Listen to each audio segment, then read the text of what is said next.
one of the staff veterinarians here at the Houston SPCA, and my favorite animal to work on is horses. I've been a horse veterinarian for 15 out of my 20 years now, and today I'm going to be talking to you a little bit about senior horse care. Horses can live anywhere up to about 30 to 35 years if they're well managed in their early life. We recently rescued a beautiful elderly mare named Cordelia. She's a big black Percheron draft mare, and she came from a hoarding situation. So I thought it would be a good chance for me to talk to you about what it takes to take care of older horses. Around what age does a horse reach seniority? Senior horses, it kind of depends on how hard they've been used. Most of the time, horses are pretty usable up until their 20s if they've been well cared for, and some horses are even still being ridden at 30.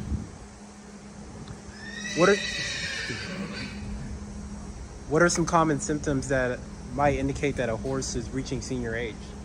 So some of the age-related changes we see is very similar to humans.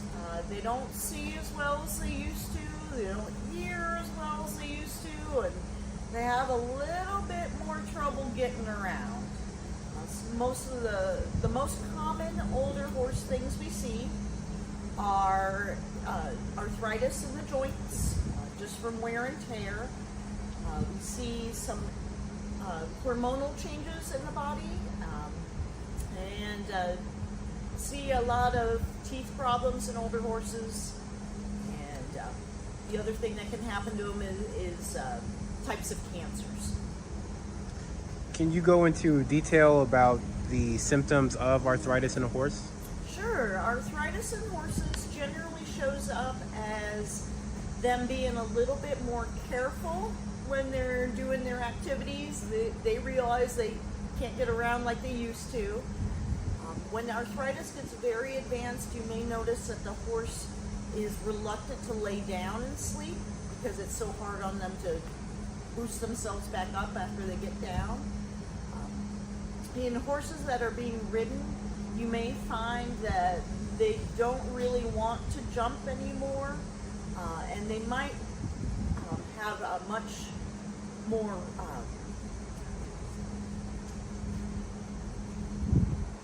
their gait might be a little less flexible and bouncy than it used to be. They'll be a little bit more short-strided and a little punchier on the ground.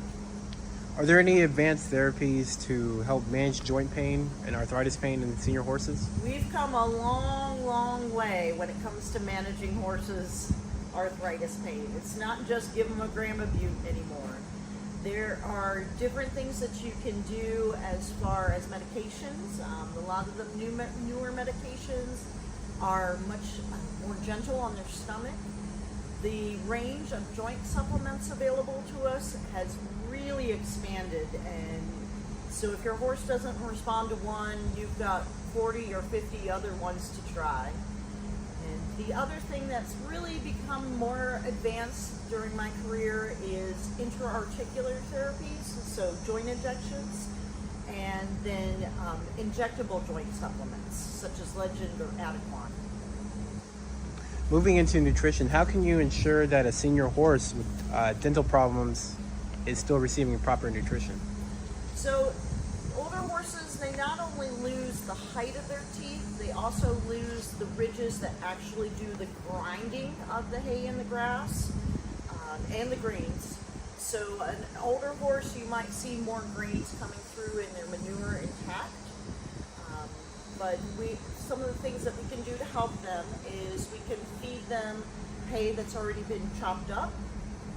We can feed them hay in the form of pellets that we can soak and turn into kind of a mush. And then we can also introduce a feed that has the forage built into it, already ground up. Those feeds are usually considered extruded feeds.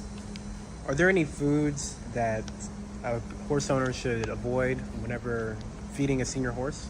So the foods to avoid with your senior horse are really stemmy hays. They're probably gonna not get a lot of nutrition from mature hay, or if it's in a round bale, sometimes that can be a little stemmier or more difficult for them.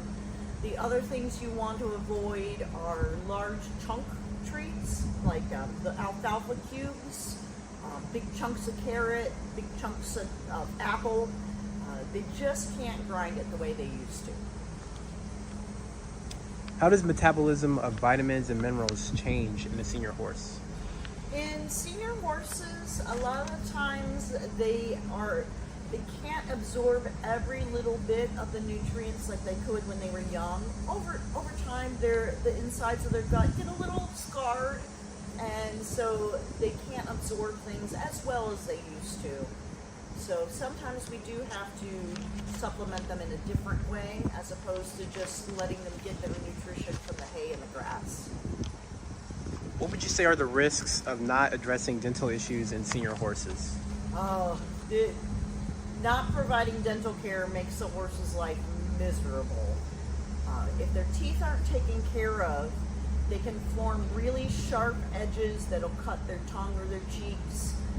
And if dental loss has not been managed, the teeth that don't have a good tooth opposite it, they'll grow really tall, and that restricts how well the horse can move its entire jaw. Some of the other ways that dental disease in older horses can really negatively affect them is if the tooth breaks and the fragment is in there just wiggling and wiggling and wiggling, it can actually form a tract that goes up into the sinus or up into the jaw, and food can get trapped in there, and it'll form a big infection, which is really painful. Are there situations where teeth have to be removed, and if so, what adjustments are necessary for their care? So yes, there are definitely situations where horses have to have their teeth removed. The main ones for the cheek teeth, the teeth in the back, those ones, they tend to fracture, and if you don't remove the fragment, it'll loosen and wiggle and cause the horse a lot of pain. In some horses, they'll get a tooth socket disease on their front nipper teeth, and every time horses trying to put pressure on those front teeth, it's really, really painful for them. So sometimes we do have to remove those, and they actually get along really well without their front teeth, and they're a lot happier because they're not in pain anymore. Can you go into detail of what a dental float procedure is? So dental float is basically us restoring range of motion in the jaw and removing all the sharp edges that can cut the teeth, cut the cheeks or the tongue. So most people will sedate the horse because it's not a procedure they understand, and they don't really, it's not pleasant for them. So once the horse is sedated, we'll put in an instrument called a speculum, and that will open the horse's mouth up so that we can get a really good look inside and feel all the teeth and see if any are wobbly or have cracks or have food shoved up in the gums. And once we've evaluated the mouth and figured out what needs to be done, we'll take the power float. There are hand floats, but most of us use power floats now, and it's got a rotating burr on it. And that burr helps us smooth down sharp edges and take down the tall parts of the teeth and make it so that the horse can move its jaw all the way around again. Moving into eyesight and hearing, what are some early signs of vision impairment in senior horses? Some of the most subtle signs of early vision changes is that the horse won't be able to adjust from light to dark as well anymore. So they might hesitate when they're walking from indoors to a dark barn, or the opposite. When you go from the dark barn to the outside, they may hesitate for a minute. Some horses, when their vision gets even more impaired, they become a little bit more spooky because they don't really see what's happening until it's right up to them, and then all of a sudden they get surprised by it. How can owners accommodate a senior horse with partial or complete blindness in their daily care routine? So Horses with decreased vision, they get along really, really well as long as things don't change much. And as long as the humans that are interacting with them are making some accommodations. Some of the ways that I've helped blind horses get along is I've put a bell on the neck or the halter of their buddy horse so that they can always tell where their buddy is. I make sure that when I lead them in and out of the barn that there's no obstacles in the aisle that they can't see. But the main thing is I leave them where they're comfortable, where they know everything is. I don't change a whole lot for them. So I don't put them in a different paddock every day. I keep them in their same paddock. I keep their trough in the same place. Their feed tub's always in the same place. And that way they know where it is. How do changes in hearing affect a senior horse's behavior or training response? Horses that can't hear very well anymore, they much more rely on their sight. So they might get a little bit nervous if their head is restrained. So if they can't turn to look at something, they might panic a little bit. It's mainly a problem for the humans though, because we cluck and kiss and smooch and tell them to move over that way, and they can't hear it, so they're not quite understanding what we're asking of them. Moving into metabolic health, can you in detail explain what laminitis is? So laminitis is a very common disease of older horses, especially ponies, especially really, really easy keepers, the ones that you give them just a little bit of hay and they stay fat all the time. Laminitis is a disease where inflammation occurs in the foot where the hoof connects to the bone inside the hoof. And so it's extremely painful because just like when you have a blood blister under your nail, every time that nail gets touched, it puts pressure on that blood blister and it's extremely painful. So horses with laminitis will typically adopt a certain posture where they'll rock backwards and try to get off of the painful front feet, because laminitis usually happens in the front feet before it happens in the back feet. Some of the other things that would be easy early signs of laminitis is that when a horse is making a turn, they'll kind of stagger it instead of just flowing and crossing over. When a veterinarian comes to examine the horse, one of the things that they'll do is they'll feel the veins and arteries that are leading down over the sesamoids to the foot. And if that pulse is really strong and bounding, that's a sign that the body is sending a whole lot of blood to that foot because it's trying to heal. The other thing that the horse might do is do what we call walking on eggshells, where they're placing their feet very tenderly. Would proper, consistent hoof care be able to mitigate the risk of laminitis? Proper hoof care doesn't decrease the risk of laminitis, but it greatly increases the comfort of a horse in the early stages. And then once they're over the initial phase, it's critical that we keep their feet up and keep them maintained and trimmed correctly so that we can help that horse and be more comfortable. Moving on, could you talk about what Cushing disease is? Sure. Cushing's disease is basically a tumor in the base of the brain, and the tumor itself doesn't create a whole lot of issue as far as pressure goes in the brain, but what it does is it stimulates an area that produces the fight or flight hormone, and it just keeps stimulating it and stimulating it and stimulating it. So the horse's body ends up producing way too much of this hormone. And over time, exposure to too much of that hormone makes them very prone to laminitis. And it also changes their immune system so that they're not able to respond to viruses and bacteria the same way.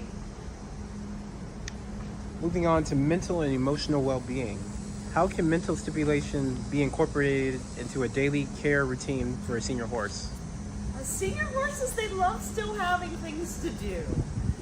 They get bored if they're just sitting there, especially if they're by themselves. So one of the best ways to help mental stimulation in older horses is make sure they have a buddy.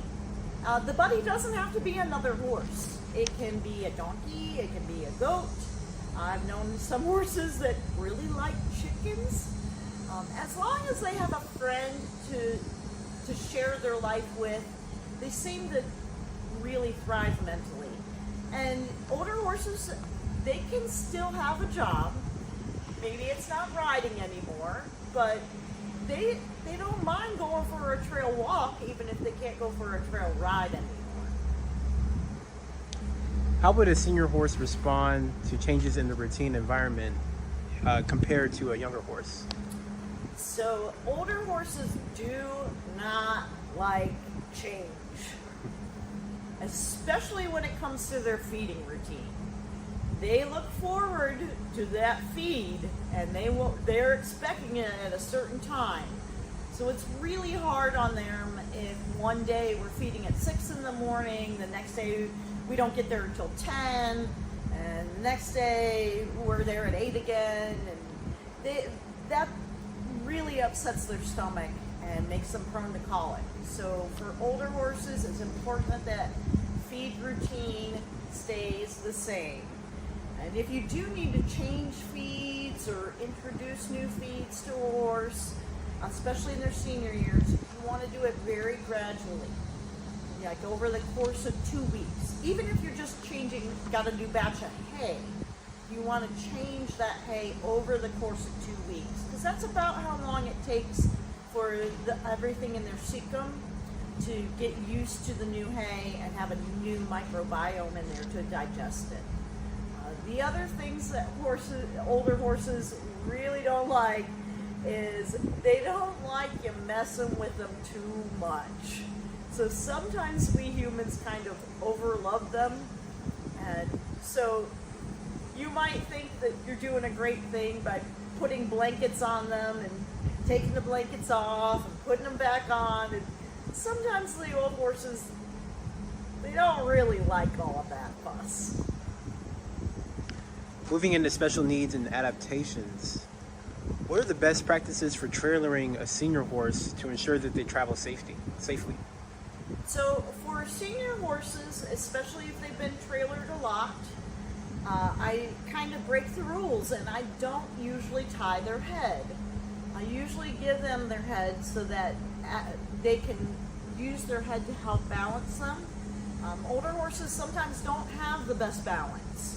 So if you restrict their head in the trailer, they have to rely entirely on the rest of their body, and that can make them pretty sore. So my old guys, I give them their head in the trailer. How do bedding choices affect the comfort and joint health of senior horses? So older horses really like to have a nice cushy bed to lay on, and a lot of the times what I'll do for my old horses is, since it's so hard for them to get up from laying down, is I'll give them almost like a little couch.